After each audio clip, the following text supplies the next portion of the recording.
Hello again. Welcome to CropLife Retail Week. I'm Paul Schrimpf with Eric Sfiligoj, reviewing some of the news of the week. I was at the Farm Science Review, the Ohio State event that's held in London, Ohio, just outside of Columbus.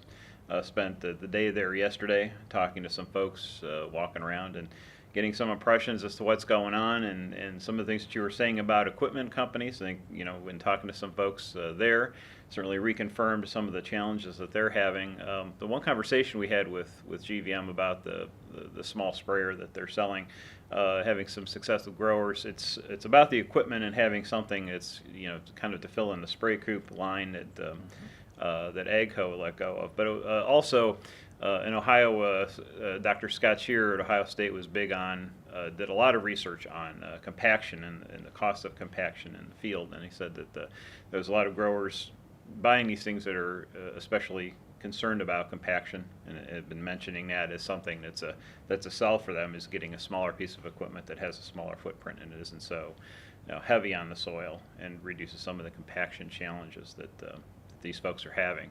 So that was the one thing I took away from it. The other was a couple of conversations I had on the precision side, talking to one precision consultant that lamented that there wasn't a major development coming from some of the the manufacturers of the in-cab computers, the monitors, especially Ag Leader and Trimble haven't had a kind of a major new product come out in that front. We're kind of looking for that to come, and then to have a conversation with the folks at the 360 Yield Center, talking about the new soil testing that they're doing and looking at the equipment that honestly looks like a Keurig machine in terms of the actual mechanization of the thing. But the centerpiece is actually an iPad, and when you look at it, it looks and acts and feels very much like an iPad app.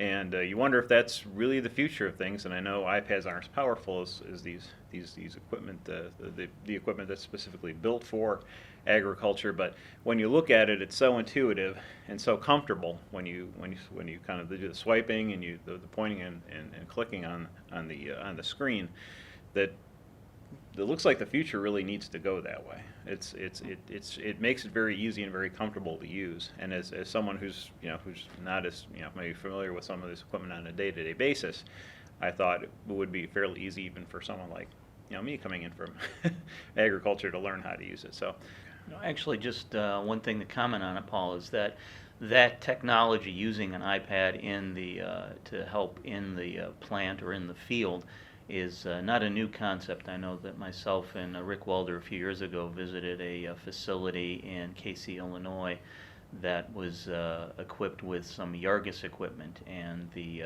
control of the equipment was being done through iPads in the loaders. So that is not a new concept. It's one that's already been utilized, and probably, like you say, will be more so in the future.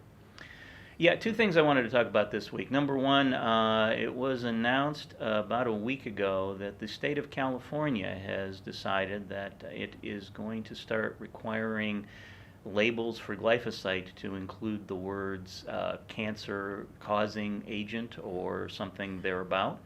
I know Monsanto, not surprisingly, is miffed by that move.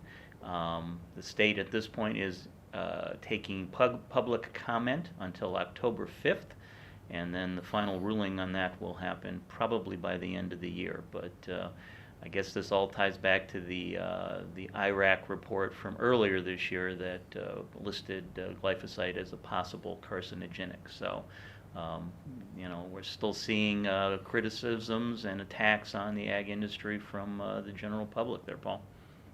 Interesting. It's something the industry is constantly battling, and so we're doing so as much as we can on the media as well, trying to keep the good news coming in terms of what agriculture is doing, and try to dispel the myths as best as we can.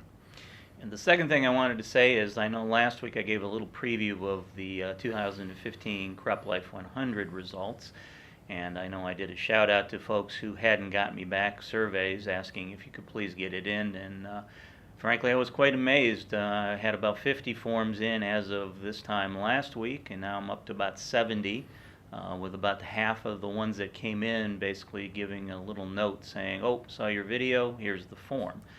So I'm going to try something this week to kind of another shout out to the 30 or so I'm still missing. Um, You'll be watching this video on Friday the 25th of September, or on the 26th, Saturday.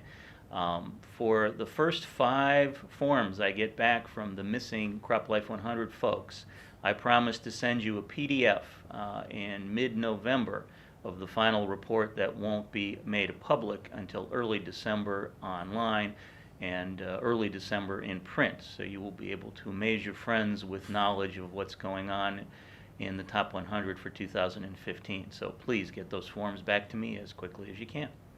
Well, there you go. Well, hopefully those forms will come back and we can get this thing wrapped up. And once again, thanks for joining us at CropLife Retail Week, and we'll see you next week.